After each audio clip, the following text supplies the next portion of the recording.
and welcome to Something for the Weekend with me, Kathie Griffiths. Me, Fiona Scott. Me, Ellis Butcher. And me, Stephen Day. Good morning, hello, and good day to everybody. Before you can say that, I'm looking out the window and there's no snow, and I'm really disappointed because I thought we were going to have loads of snow. Sledge is ready, wellies are at the door, and all I've got is rain. Anyone else got any snow? No. Any weather gurus out there? No snow. There's snow in the mountains. It looks lovely. Yeah. If it could stay in the mountains, I'd be quite happy, because I don't like driving in snow. Well, we shouldn't be driving anywhere unless it's essential, Stevie. Yes, but it is essential because I have to come to work, Kathie. Oh, yeah, I forgot about that. However, it's the weekend, so we're full of joy and frivolity. I'm talking myself into it You here. really are. But I want to go sledging. Can we go socially distant sledging? I suppose we can't really because we're meant to stay at home. Could we do it in our own gardens and then amalgamate a wee bit of video and audio together? I was going to say, it depends how lumpy your garden is, Stevie. Well, it also depends. Got a good slope. Well, and we still need some snow to do this in. Well, we've got the whole weekend ahead of us, haven't we? So who knows what we could get. Don't say anything else, Ellis, right? I'll do my intro and guess what I'm going to be doing this weekend now. Okay? So now that miserable January has been booted into touch, I'm getting ready to scrum down on the sofa with Malcolm for 5... Lucky Malcolm. Gosh, do we really have to guess what you're doing this weekend? For 5 weeks, I'm going to be doing this with Malcolm. Blimey. Wow. On the sofa. So yeah, can anybody guess what I'm going to be doing? I don't know if I should. Has to be some kind of rugby thing. It is. It's the start of the wonderful Six Nations. This is the start of my year because, as you've heard before, I absolutely hate January, and all I look forward to is the start of the Six Nations, and that's my year started. So it's great. So this weekend it's starting with Italy against France on Saturday at 2 a.m. and then we get England v Scotland. So we've got a Calcutta Cup game first. Come on, Scotland.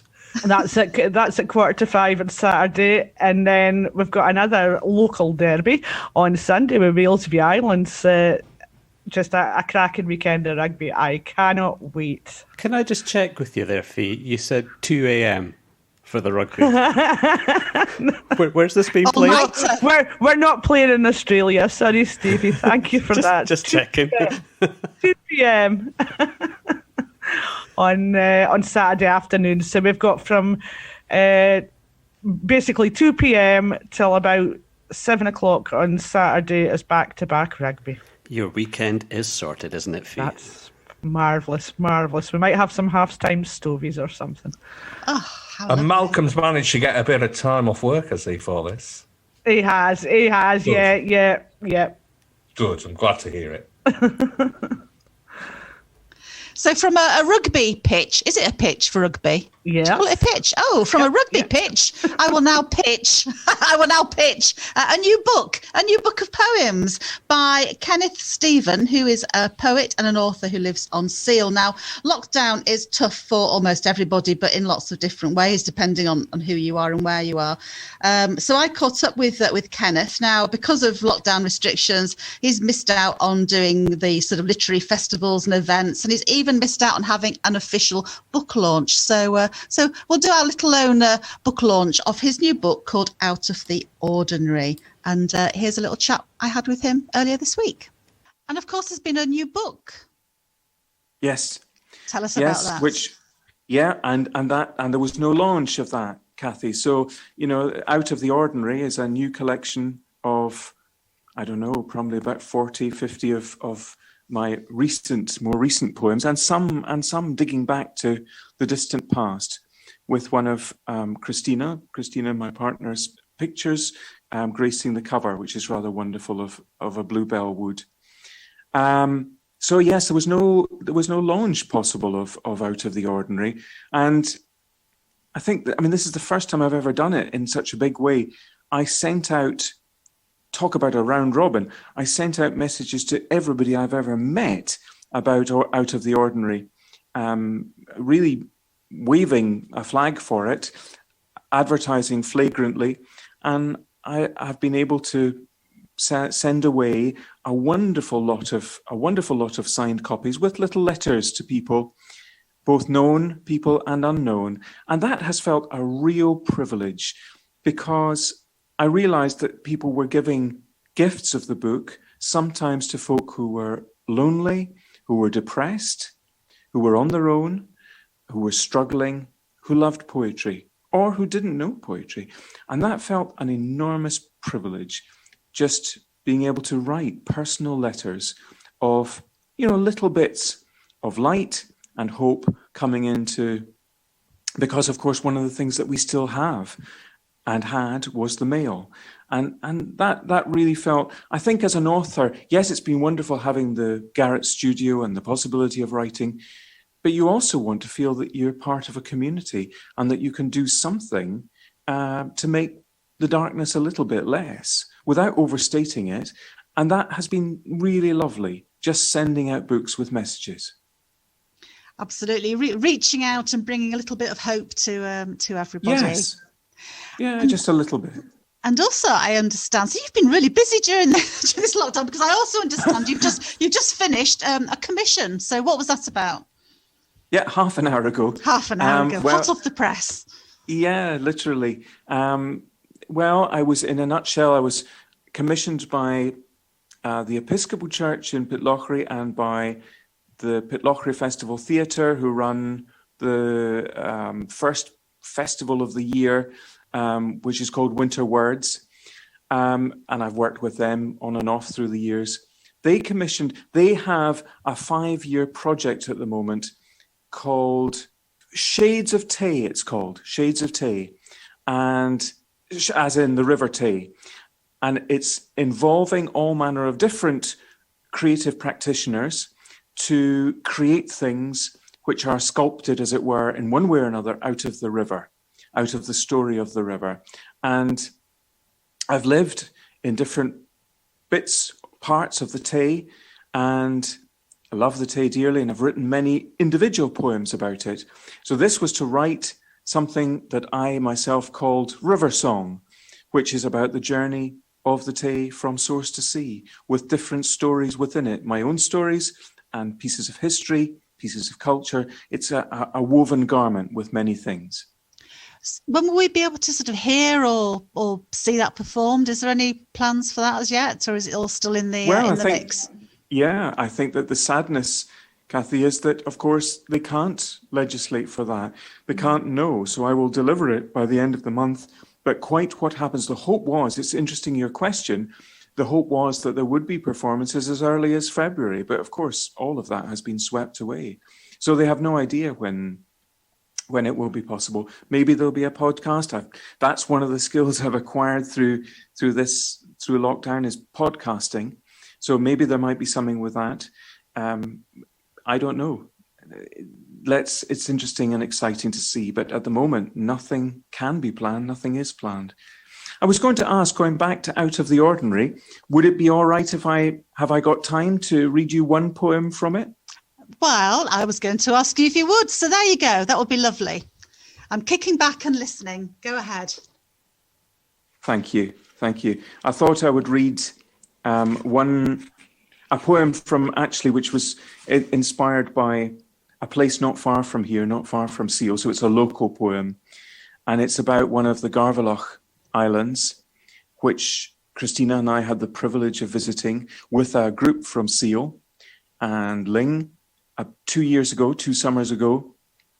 And it is a tiny little island called Eileach Neuve, and it's where St. Brendan settled in probably the 5th century.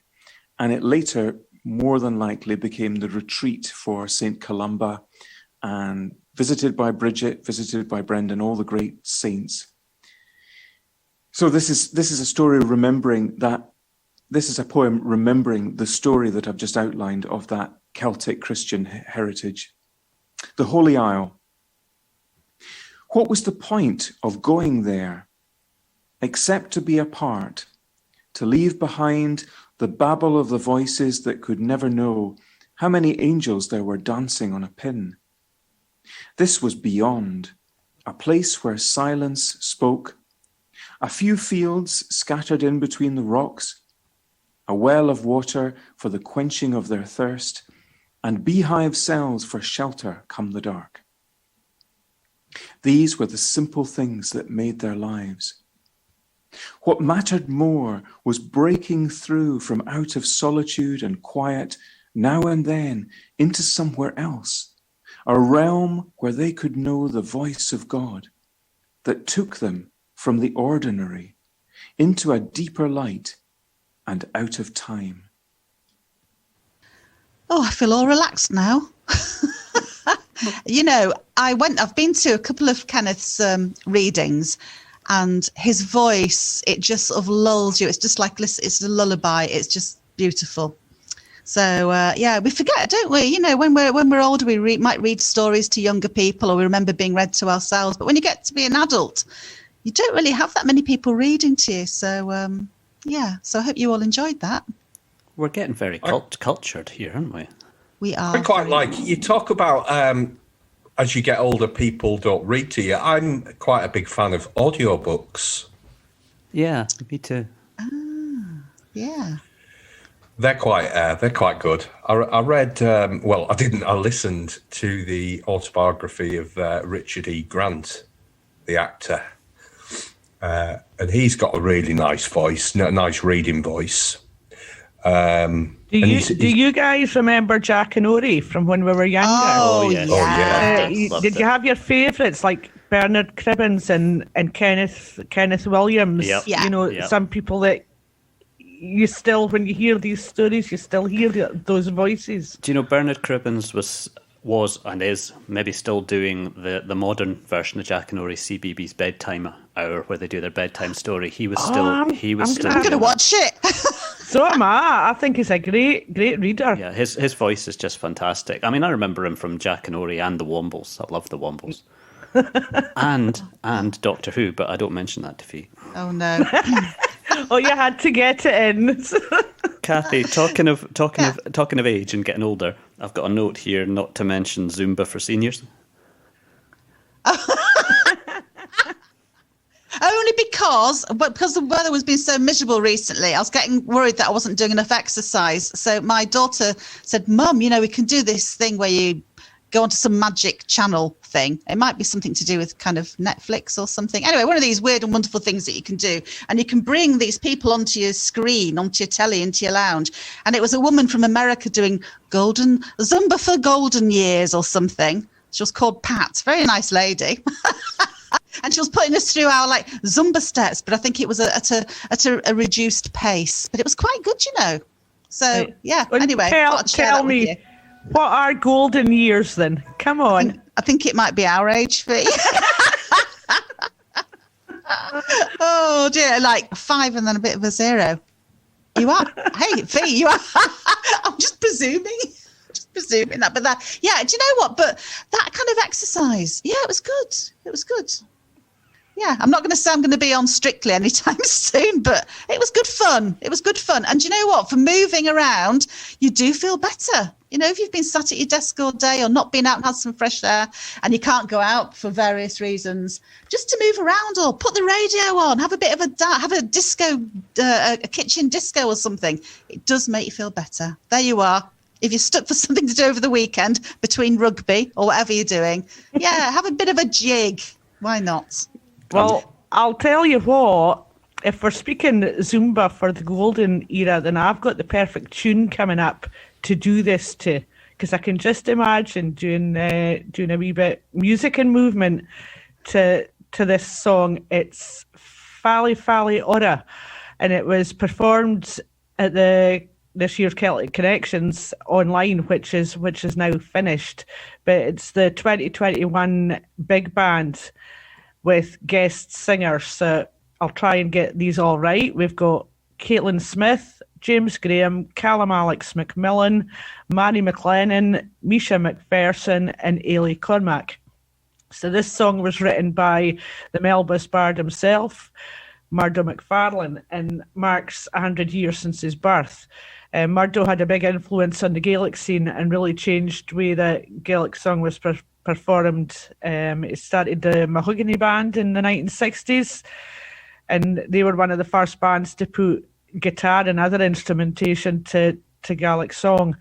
So Fally Fally Oro was written about members of his family immigrating to Canada. So there's a nice wee line in this, if you speak Gaelic, about having a céilí on the prairie. Ooh. Will we have a wee listen? Definitely. Fally, fally, fally, oro. Fally, fally, fally, oro.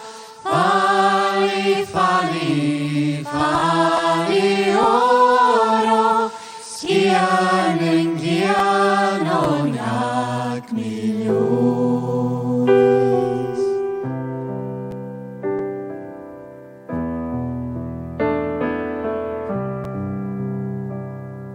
Satt de laum in eiche jauri. Satte laumi. Så han ik ach preri laumi. Chachlein paun riching getraimi. Fally, fally, fally, oro. Fally, fally, fally, oro. Fally, fally, fally, oro. Skianen gian on jak miljoens. Naum don jeskur viri kiarug strich gavias mochria kianel kaina chagil kianan kianuam farum bavian laum holacheli. Fally, fally, fally, oro. Fally, fally, fally, oro. Fally, fally, fally, oro. Skianen gian on jak miljoens.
That is lovely, isn't it? What a Been chill. swaying. What a chilled out morning we're having so far. We've got Kenneth's poetry and we've got Fally Fally Oro. So That was just stunning, absolutely stunning. the voices are amazing. So yeah, well done, Celtic Connections this year, and hopefully they'll be back next year live and we can go and see some of it. Oh, fingers crossed. Surely. Surely. Where can people get that from, Fiona, or where can they see it or listen to it again? It was on. You can go through any of the Celtic Connections media channels, their Facebook and Twitter and their website as well. So they'll have bits and pieces up there. I don't know how long they're going to run. You know, there was so much in it, and I don't know how long they're going to run for until they take them off. But have a look, because there was so much great stuff in there. What people probably couldn't see, but definitely couldn't see because this is audio, is that Kathie was busy doing some kind of exercise to it, and so was Fee, and so was I. But Ellis seemed to be unaware. I think he was maybe looking at something else and not the windows. Oh, I was going to say the Golden Girls were doing some. It was just our pace as well, wasn't it? Nice and easy. And breathe. It was beautiful. I really, really enjoyed that. Yeah, me too. Talking of enjoyment, I do like my food. Which brings me on to the Scottish word of the week. Swodging. Swodging. What do we think swodging could mean? Now, I've got to be honest here. I didn't know this one. I had no idea. Didn't know this one. Really? No. Yes. You got us. Stevie, any idea? I had no idea. I had to go to Google to look at this, and even once I'd been to Google, I'm still thinking I've never heard of this. I thought, has Kathie been busy on the internet making up a word and making up web pages to deceive us? Yeah, That's what I thought. Doing my research. So swodging, it means like you've been sat at the table, you've had your fill, but actually you might just find room for a little bit more. There you go. Always want more. Does that mean you're not quite as baggy as last week's one then? Oh, that's it. If you're swodging, you're no baggy. Oh dear. And with that thought, that's all we have time for this week. As always, we love hearing from you, so get in touch with your news, comments, photos, or even just to say hello by emailing us on somethingfortheweekend@obantimes.co.uk or contact us through the Oban Times Facebook or Instagram. You can read our stories online at www.obantimes.co.uk, and you can subscribe to our page, Turning Digital Edition, there as well. So, goodbye from me, Kathie Griffiths. Bye from me, Fiona Scott. Goodbye from me, Alice Butcher. And goodbye from me, Stephen Day. Bye. Bye.